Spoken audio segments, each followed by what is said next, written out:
नमस्कार, मैं हूं ओमकार पांडे। ओपिनियन के एक और नए एपिसोड में आपका स्वागत है। आप देख रहे हैं न्यूज़ 18 राजस्थान का डिजिटल प्लेटफॉर्म। जरा सोचिए, आप समंदर के एक ऐसे सकरे रास्ते में हैं जहां पानी के नीचे 80 से ज़्यादा जिंदा बारूदी सुरंगें बिछी हुई हैं।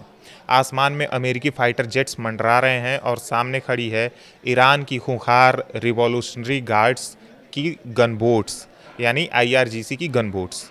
एक भी गलत मोड़ और करोड़ों का जहाज पल भर में राख। इस वक्त दुनिया के सबसे खतरनाक war zone straight of Hormuz में यही खौफनाक मंजर है। दुनिया भर के देश डर के मारे अपने जहाज पीछे हटा रहे हैं, लेकिन इसी मौत के चक्रव्यूह के बीच से सीना तानकर ईरान के रास्ते को चीरता हुआ निकलता है भारत का एक जांबाज जहाज APJ प्रीति 2।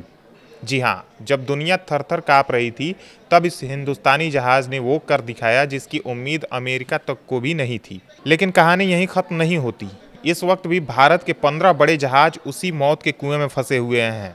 आज की वीडियो में हम इस पूरे इंटरनेशनल थ्रिलर को डिकोड करेंगे कि कैसे भारत ने इम्पॉसिबल मिशन को पूरा किया। वीडियो में एंड तक बने रहें। सबसे पहले ये समझिए कि ये बवाल है क्या और आखिर ये जगह इतनी ज़रूरी क्यों है। तो आपको बता दें कि स्ट्रेट ऑफ हॉर्मुज समुंदर का इतना सकरा रास्ता है कि इसकी चौड़ाई कुछ जगहों पर सिर्फ 39 किलोमीटर है, लेकिन दुनिया का 25% कच्चा तेल और भारी मात्रा में फर्टिलाइजर्स इसी रास्ते से गुजरते हैं। इसे दुनिया का इकोनॉमिक चोक पॉइंट भी कहा जाता है, यानी अगर ये बंद हुआ तो पूरी दुनिया की अर्थव्यवस्था का गला घुट जाएगा। अब हुआ ये है कि अमेरिका और ईरान के बीच बढ़ते मिलिट्री टेंशन के बाद ईरान ने इस पूरे रास्ते पर अपने नए और कड़े नियम थोप दिए हैं। ईरान की पर्शियन गल्फ स्ट्रेट अथॉरिटी ने साफ कह दिया है कि अगर किसी जहाज को यहाँ से निकलना है तो उसे ओमान के रास्ते से नहीं, बल्कि ईरान की समुद्री सीमा यानी कोस्टल रूट के बिल्कुल पास से होकर गुजरना पड़ेगा। अब एक तरफ अमेरिका की नेवी है, दूसरी तरफ ईरान की सेना और इंटरनेशनल मैरीटाइम ऑर्गेनाइजेशन यानी IMO ने वार्निंग दे दी है कि इस पूरे इलाके में ईरान ने पानी के नीचे घातक नेवल माइंस बिछा दी हैं। ऐसे बारूदी माहौल में एंट्री होती है भारत के जहाज APJ प्रीति 2 की। अब आप लोग सोच रहे होंगे कि भारत ने एक माल ढोने वाले जहाज के लिए इतनी बड़ी कूटनीतिक बाजी क्यों खेली। इसमें ऐसा आखिर क्या था? तो आपको बता दें कि इस जहाज पर सवार था 65,000 मीट्रिक टन फर्टिलाइजर यानी खाद।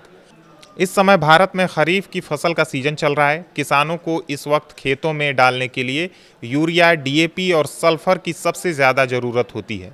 अगर ये खाद टाइम पर भारत नहीं पहुंचती है तो देश में फसलों की पैदावार गिर जाएगी, मंडियों में अनाज महंगा हो जाता है और देश में हाहाकार मच जाएगा। तो आपको बता दें कि इस जहाज पर सवार था 65,000 मीट्रिक टन फर्टिलाइजर यानी खाद। इस समय भारत में खरीफ की फसल का सीजन चल रहा है। किसानों को इस वक्त खेतों में डालने के लिए यूरिया, DAP और सल्फर की सबसे ज़्यादा ज़रूरत होती है।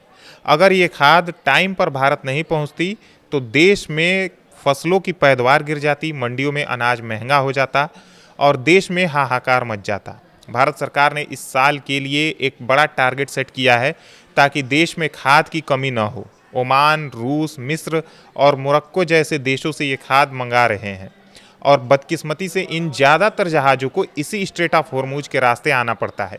APJ प्रीति 2 हमारी इवैक्यूएशन लिस्ट में 9वें नंबर पर था और इसका सुरक्षित निकलना देश के करोड़ों किसानों के लिए किसी वरदान से कम नहीं है। लेकिन यहाँ एक बहुत बड़ी टेंशन भी है। जहाँ एक तरफ APJ प्रीति 2 और उसके साथ 8 और भारतीय जहाज सुरक्षित निकल गए हैं, वहीं इस वक्त भी भारत से जुड़े 15 बड़े जहाज इसी डेंजर जोन में अब भी फंसे हुए हैं। डायरेक्टरेट जनरल ऑफ शिपिंग यानी DG शिपिंग की रिपोर्ट बताती है कि ये जहाज इस वक्त पर्शियन गल्फ के पश्चिमी हिस्से में कतार लगाकर खड़े हैं और अपनी बारी का इंतजार कर रहे हैं। इनमें से 5 जहाज ऐसे हैं जिन पर सीधे भारत का झंडा लगा हुआ है। 4 जहाज विदेशी झंडे वाले हैं, लेकिन उनका मालिकाना हक या मैनेजमेंट भारतीय कंपनियों के पास है और 6 जहाज पूरी तरह विदेशी हैं। लेकिन ट्विस्ट ये है कि इन जहाज़ों का जो क्रू है, जो कैप्टन और जो नाविक हैं, वो हमारे भारतीय नागरिक हैं। इन 15 जहाज़ों पर इस वक्त 10 लाख मीट्रिक टन से ज़्यादा का माल लदा हुआ है। ये सब वहाँ सिटिंग डक बने हुए हैं, यानी अगर दोनों देशों के बीच एक भी मिसाइल इधर उधर हुई तो इन पर बड़ा खतरा आ सकता है। अब यहाँ पर सबसे बड़ा सवाल आता है कि जब दुनिया के बाकी देश वहां जाने से कतरा रहे हैं तो भारत के जहाज ईरान के रास्ते से कैसे निकल गए। इसके पीछे है भारत की नेक्स्ट लेवल डिप्लोमेसी। दुनिया जानती है कि भारत के संबंध अमेरिका से भी मजबूत हैं और ईरान के साथ भी हमारी दोस्ती सदियों पुरानी है। जब ईरान ने ये नया रूल बनाया तो भारत के विदेश मंत्रालय और नौसेना ने तुरंत बैक चैनल कूटनीति शुरू कर दी। ईरान के अधिकारियों से सीधे बात की गई और उन्हें समझाया गया कि इन जहाज़ों में जो माल है वो कोई मिलिट्री वेपन नहीं है, बल्कि भारत के गरीब किसानों की खाद है। ईरान ने भारत की इस बात का सम्मान किया। उन्होंने भारतीय जहाज़ों को अपने कोस्टल रूट से जाने की इजाज़त दे दी।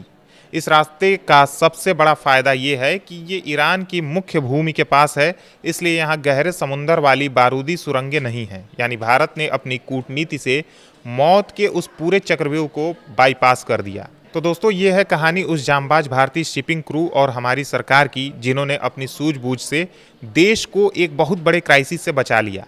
एपीजे प्रीति 2 तो सुरक्षित भारत की तरफ बढ़ रहा है, लेकिन अब इंतजार है उन 15 जहाज़ों और हमारे उन भारतीय क्रू मेंबर्स का जो अब भी वहां फंसे हुए हैं। उम्मीद है कि भारतीय नौसेना और विदेश मंत्रालय उन्हें भी जल्द सुरक्षित वापस निकाल लाएगा। धन्यवाद।